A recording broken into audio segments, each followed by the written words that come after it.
ठीक है। तो अगर हम 2 बॉल्स निकालेंगे 1 बाय 1 विदाउट रिप्लेसमेंट तो 6 केसेस पॉसिबल हैं। ठीक है, देखो ध्यान दो।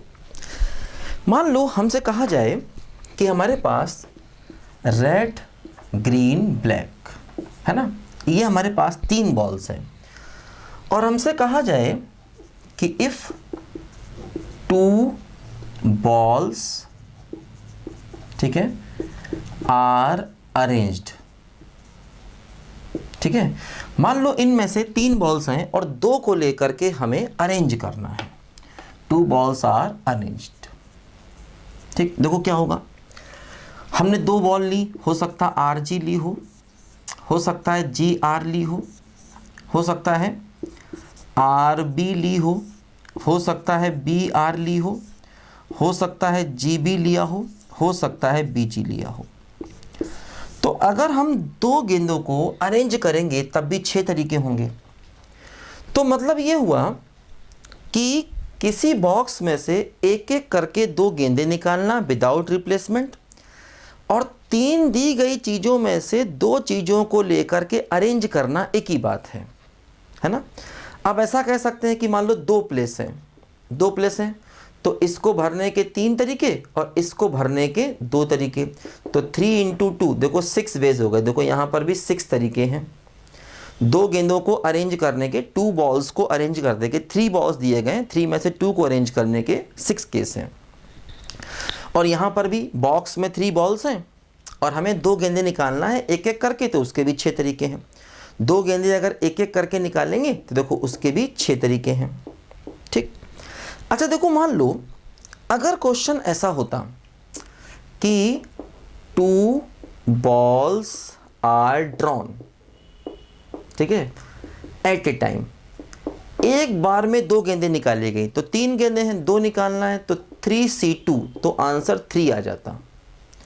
अगर एक बार में 2 गेंदें निकालते तो 3C2 लगाते तो आंसर उस केस में 3 आ जाता। एक एक करके निकाल रहे हैं तो हम फिर यहाँ पर देखो ऐसा भी कर सकते हैं कि पहली बार में बॉल आएगी वो 3 में से कोई एक होगी, दूसरी बार में बॉल आएगी वो 2 में से कोई एक होगी, तो आंसर 6 आ गया, है ना।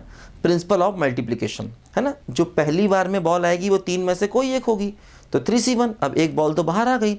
जो सेकेंड टाइम में बॉल होगी 2 में से, देखो 6 आंसर आ गया और यहाँ से भी देखो आंसर 6 आ रहा है। ठीक, अब देखो हम ऐसा भी कह सकते हैं कि 2 गेंदें एक एक करके निकाली गई और उनको हमने अरेंज कर दिया, बात बराबर है ना। जैसे मान लो, है ना, 2 गेंदें, अब देखो यहाँ पर कई सारे क्वेश्चंस हैं। एक तो ये कि 2 गेंदें एक एक करके निकाली गई विदाउट रिप्लेसमेंट, तो टोटल वेज 6 हो गए। 2 गेंदें एक साथ निकाली गई तो 3C2 3 हो गया।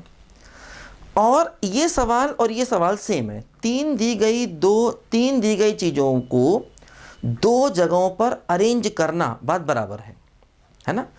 3 में से 2 चीज़ों को लेना और उन्हें 2 जगहों पर अरेंज करना, बात बराबर है ना। 3 चीज़ें दी गई हैं, 2 बॉल को उठाना और अरेंज करना, ऐसा बोला जाए, या ऐसा बोला जाए 3 चीज़ें दी गई हैं, 2 बॉलों को 2 जगह पर अरेंज करो, तब भी 6 तरीके, बात बराबर है। तो मतलब एक एक करके गेंदों को निकालना और गेंदों को अरेंज करना किसी जगह पर, बात बराबर है। ठीक है, अच्छा देखो अब जैसे मान लो क्वेश्चन ये कहा जाता, क्या क्वेश्चन ये कहा जाता कि 2 बॉल्स आर ड्रॉन, ठीक है, एट ए टाइम, ठीक है, एंड अरेंज्ड। 2 गेंदें एक एक करके निकाली गई और उनको अरेंज किया। तो देखो, है ना, 2 balls are drawn at a time and arrange, मतलब 2 गेंदें एक साथ निकाली और उनको अरेंज किया। तो क्या होता, 2 गेंदें एक साथ निकाली तो 3C2। अब 2 गेंदों को अरेंज करने के तरीके 2 फैक्टोरियल, तो आंसर कितना हो गया 3 × 2, मतलब देखो फिर से वही 6 आंसर आ गया, है ना। तो 2 गेंदों को अगर एक साथ निकाला जाए और अरेंज किया जाए तब भी वो वही बात है कि हम गेंद को एक एक करके निकाल रहे हैं विदाउट रिप्लेसमेंट, बात बराबर है ना। अब देखो अगर ऐसा कहा जाता, मान लो क्वेश्चन अगर ऐसे कहा जाता क्या देखो, क्वेश्चन अगर ऐसे कहा जाता कि 2 balls आर ड्रॉन, ठीक है, 1 by 1 एंड अरेंज्ड, ऐसे कहा जाता कि 2 गेंदे एक एक करके निकाले गए, उनको अरेंज किया गया, तब भी यही केसेस बनते, red green, green red, red black, black red, green black और ब्लैक ग्रीन, तब भी वही केस बनते, है ना।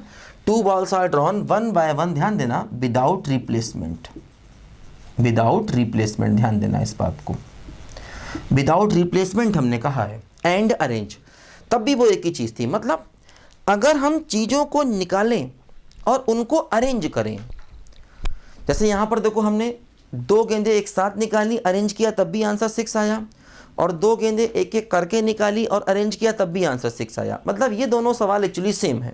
जैसे हमसे कहा जाए 2 गेंदे एक एक करके निकालो विदाउट रिप्लेसमेंट, या ऐसा कहा जाए 2 गेंदे एक एक करके निकालो विदाउट रिप्लेसमेंट और अरेंज करो, तो बात बराबर है। वो एक्चुअली जब आप 2 गेंदे एक एक करके निकालते हो तो वो एक तरीके का अरेंजमेंट ही होता है। जब आप 2 गेंदे एक साथ निकालते हो तब वो सिलेक्शन होता है। तो जैसे सिलेक्शन के जो सवाल होते हैं जिसमें कहते हैं 2 गेंदे निकालो, तो वो जनरली एक ही साथ निकालने की बात करते हैं। जैसे हमसे कहा गया 5 बच्चे हैं, 5 बच्चों में से 3 बच्चों को सेलेक्ट करो, तो इसका मतलब एक ही साथ सेलेक्ट करना होता है, तो 5C3 हो जाएगा सीधे सीधे, 1 by 1 नहीं करना होता। तो जब तक वो 1 by 1 ना लिखे तब तक 1 by 1 नहीं करते। हाँ, अगर बात अरेंज करने की है तो चाहे 1 by 1 चीज़ें निकालो फिर अरेंज करो, चाहे एक साथ निकालो फिर अरेंज करो, बात बराबर है ना।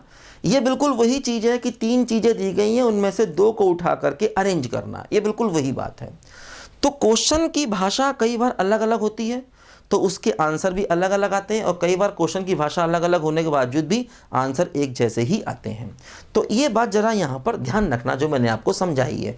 हर केस अलग अलग है लेकिन फिर भी कई सारे केस एक जैसे हो जाते हैं, तो इस बात को हमें यहाँ पर अच्छे दिमाग में बैठा लेना है। अब यहाँ पर हमने एग्जाम्पल लेके आपको 3 का समझाया, ये 3 से 4 5 6 कितने भी हो सकते हैं। लिखो ज़रा बच्चों ध्यान से, इसका यूज़ करना है अभी आगे क्वेश्चंस में।